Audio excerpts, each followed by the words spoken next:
आजादी से पहले बंगाल में अंग्रेजों का और उससे भी पहले मुगलों का शासन हुआ करता था। ये तो हम सभी को बहुत ही अच्छी तरह से पढ़ाया गया है।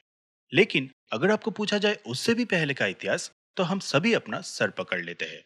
इसलिए बिना वक्त जाया किए चलिए जान लेते हैं, शुरू से लेकर भारत की आजादी तक बंगाल में था किन किन साम्राज्यों का शासन।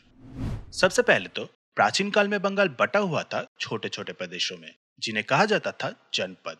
गौड़, राढ़, पुंद्र, वंग, समतट और ताम्रलिप्त है उनके ही कुछ उदाहरण।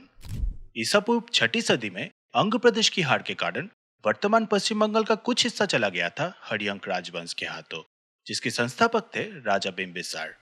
इसके बाद इस हरियंक राजवंश के पतन होते ही अंग प्रदेश पर चला था शिशुनाग राजवंश का शासन।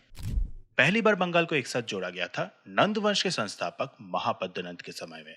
और ऐसा माना जाता है कि इसी नंद वंश के अंतिम शासक धनानंद की विशाल सैन्य ताकत के बारे में सुनते ही अलेक्जेंडर और उनके सैनिक भाग गए थे भारतीय उपमहाद्वीप को छोड़कर।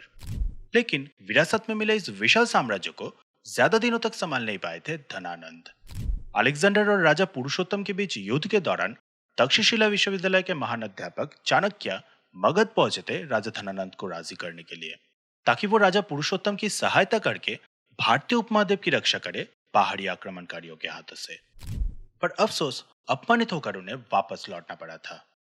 इसी अपमान के कारण और भारतीय उपमहाद्वीप की भविष्य के बारे में सोचते हुए वो शिक्षा देते हैं चंद्रगुप्त मौर्य को, जो बाद में जाकर विदेशी ताकतों को पराजित करके और मगध के सिंहासन से राजा धनानंद को उखड़ फेंकने के बाद भारतीय उपमहाद्वीप के कई राज्यों को एक साथ जोड़कर खड़ा किए थे महान मौर्य साम्राज्य को, जो अपने शिखर पर पहुंचा था सम्राट अशोक के समय में।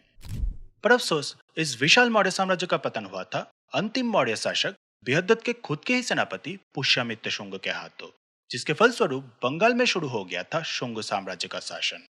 और फिर इस शुंग साम्राज्य के अंत होते ही बीच में बस कुछ समय के लिए बंगाल में चला था कानवा राजवंश का शासन। लेकिन इसके बाद ईसा पूर्व सन 28 से 365 ईस्वी तक के बंगाल का इतिहास अभी भी धुंधला है हम सबके सामने। अनुमानिक 365 ईस्वी अर्थात सम्राट समुद्रगुप्त के समय से बंगाल में शुरू होता है गुप्त साम्राज्य का शासन, जो चला था 550 ईस्वी तक। जिसके बाद सामने आते हैं पूरे बंगाल का पहला स्वतंत्र राजा, राजा शशांक। बंगाल का कैलेंडर उनका ही देन है। लेकिन उनकी मृत्यु के बाद ही बंगाल फिर से चला जाता है दूसरे साम्राज्य के अधीन में, पुष्यभूति साम्राज्य, और बाद में फिर से विभाजित हो जाता है छोटे छोटे प्रदेशों में। जिस समय पर बंगाल में फैली हुई थी घोर अराजकता।